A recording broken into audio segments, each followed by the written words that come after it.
भगवान को मारने के लिए पूतना मौसी आ गई। पूतना लोके बालघिनी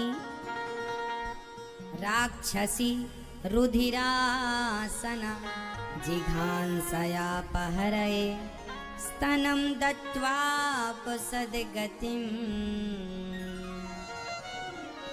कंस की भेजी हुई ये राक्षसी भगवान को मारने आई है। भगवान विश्राम कर रहे थे पलने पर, आ गई मौसी जी।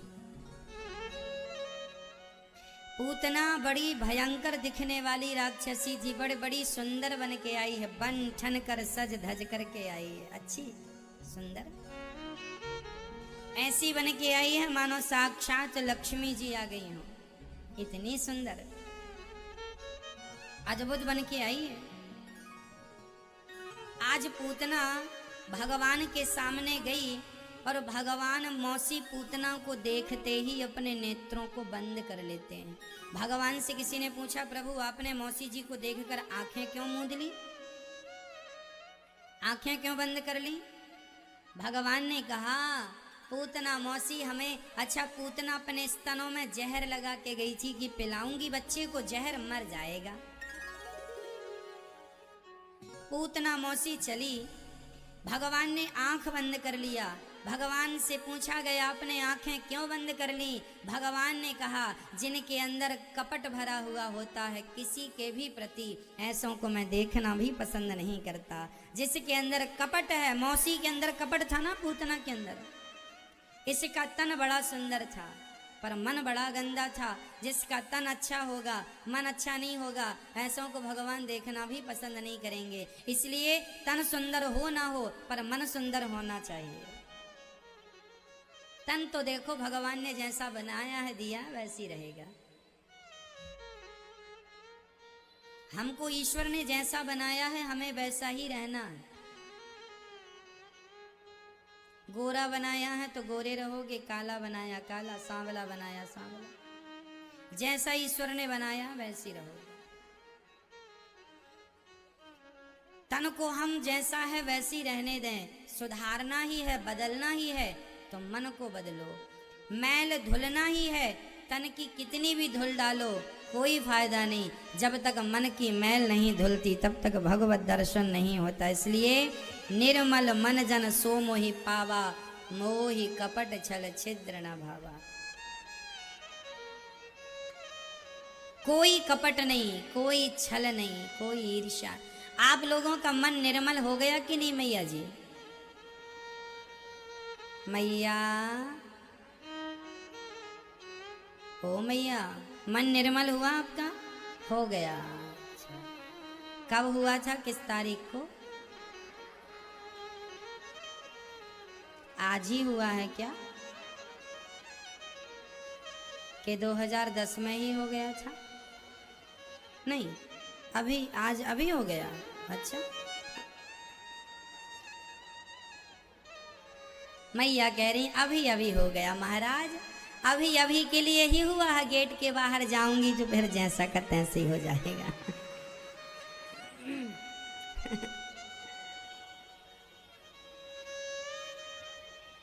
मन भी परेशान करता है। एक बात बताएं मैया जी, सारी फसाद की जड़ मन ही होता है।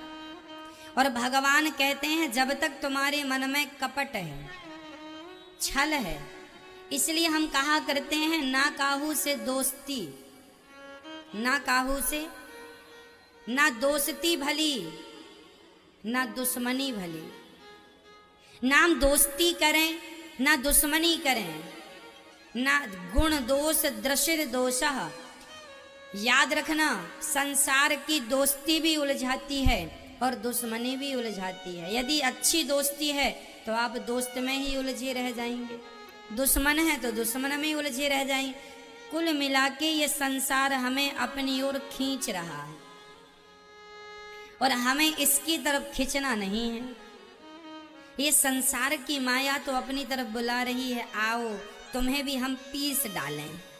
यदि पिसना हो तो फिर चले जाना संसार की तरफ, और पिसने से बचना हो तो जान लो कि यही माया है। भगवान की शरण में आ जाओ, मत उलझो। कोई कितना भी तुम्हें बुलाए, कितना भी तुम्हारा अपमान करे ना, ये संसार की माया है। हम फंसे काहे में? हम मान बढ़ाई पद प्रतिष्ठा में ही तो उलझे हैं, और ये सब ही सब हमें उलझाने का एक साधन है। जैसे माँ अपने बेटे को जब गोद से उतारना चाहती है ना, तो वह बच्चे को लॉलीपॉप दे देती है। माँ बड़ी होशियार होती है, बच्चे को गोद से उतारना चाहे तो लॉलीपॉप पकड़ा देती है, बच्चा लॉलीपॉप चूसने लगता है, माँ उतार के काम करने लग जाती है। ऐसे ही जब भगवान तुम्हें अपनी गोद से उतारना चाहते हैं तो संसार का सुख, मान बढ़ाई पद प्रतिष्ठा का सुख दे देते हैं। तुम्हें लगता है बहुत सुख मिल गया, बड़ी कृपा है। अरे कृपा नहीं, परमात्मा ने लॉलीपॉप पकड़ा दिया है तुम्हें, तुम इसी में उलझे रहो। ये जो तुम्हें मान बढ़ाई पद प्रतिष्ठा मिला है, जरा सा पैसा, ये लॉलीपॉप है। आदमी 10-20 लाख में ही बौखला जाता है। किसी को करोड़ 2 करोड़ मिल जाए तो वो जमीन में नहीं चलता, उड़ने लगता है।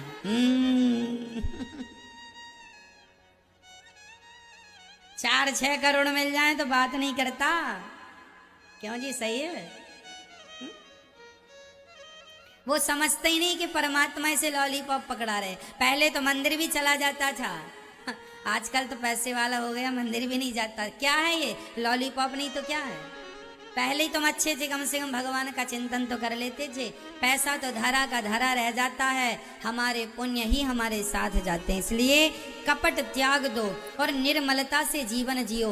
पैसा आए बुरा नहीं है, भगवान करे आपको 50 करोड़ मिले, 100 करोड़ मिले, आप खूब करोड़पति बनो, लेकिन मेरी प्रार्थना है कि करोड़पति बनकर अहंकार न ले आना। अहंकार आ गया तो भगवान से दूर हो जाओगे, और धन पाकर भी धर्म करते रहोगे तो भगवान अपनी गोद से कभी नहीं उतारेंगे तुम्हें, कभी नहीं उतारेंगे। इसलिए इन बातों का विशेष ध्यान रखना चाहिए। मन ना भटके यहाँ वहां, कपट ना हो। आजकल हमारी माताओं के अंदर बहुत कपट होता है। ये मेरा बेटा है, ये तुम्हारा बेटा है। इससे हम अच्छे से बोलेंगे। अपने बेटे के लिए गिलास में दूध बनाती है तो दूध देती है, जरा शक्कर डालकर, जरा मलाई भी डाल देती है। और जेठानी के बेटे को देती है तो उसकी गिलास से भी मलाई निकाल के अपने बेटे के में डाल के, मेरा बेटा मलाई पिए और उसका बेटा खाली दूध पिए। यही कपट है। बात दूध की नहीं है, मलाई की नहीं है, बात कपट की है कि आपका कपट है। ये मेरा है, ये तेरा है। ये जब तक तुम्हारे अंदर ये भावना रहेगा, मैं और मोर तोड़ते, ये मेरा है वो तेरा है, यही कपट है। कह दो ना कि कुछ भी मेरा नहीं, सब भगवान का है, तेरा तुझको अर्पण क्या लागे मेरा। तेरा और मेरा के चक्कर में ना पड़ना, यही माया है। ये क्या है मेरी माँ? माया। ना तेरा है ना तेरा है ना मेरा है, यह है चिड़ियों का बसेरा। इसलिए तेरे मेरे का भाव मिटा दो। 2 भाई साथ में रहा करते थे, दोनों भाई एक साथ रहा करते थे, एक ही चूल्हे में दोनों की रोटी बनती थी। दोनों भाइयों में बड़ा प्यार था, दोनों एक दूसरे के बिना रहते नहीं थे। लेकिन एक दिन बड़ा भाई बगीचे से लौट रहा था तो आम मिल गए, पके पके 2 आम मिल गए। तो 2 आम मिले, एक आम जरा बड़ा था, एक आम जरा छोटा था, दोनों ही पके हुए थे।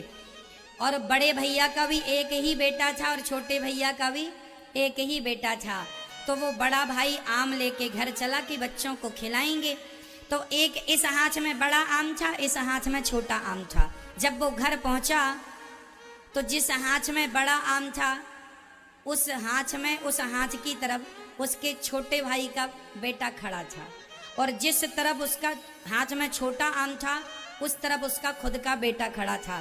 तो भाई ने क्या किया, अपना हाथ यूं घुमा लिया ऐसे, तो बड़ा आम अपने बेटे को दे दिया, छोटा आम छोटे भाई के बेटे को दे दिया।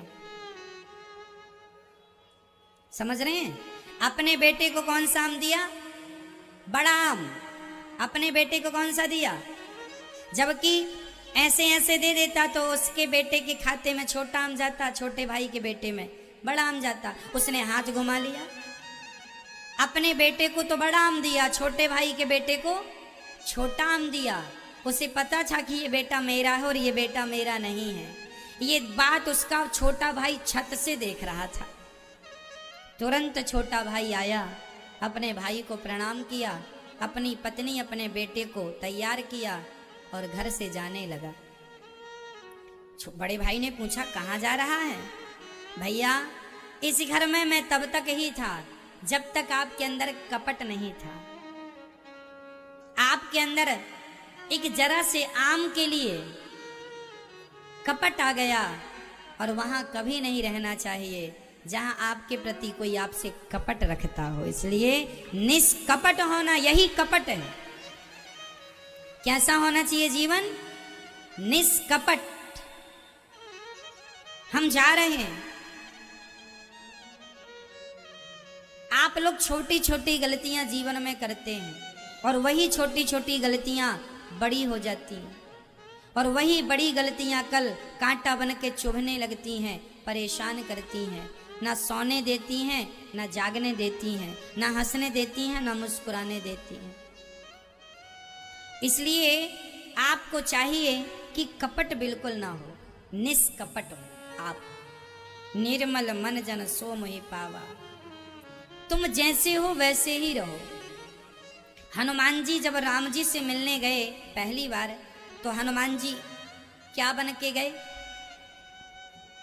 क्या बन के गए?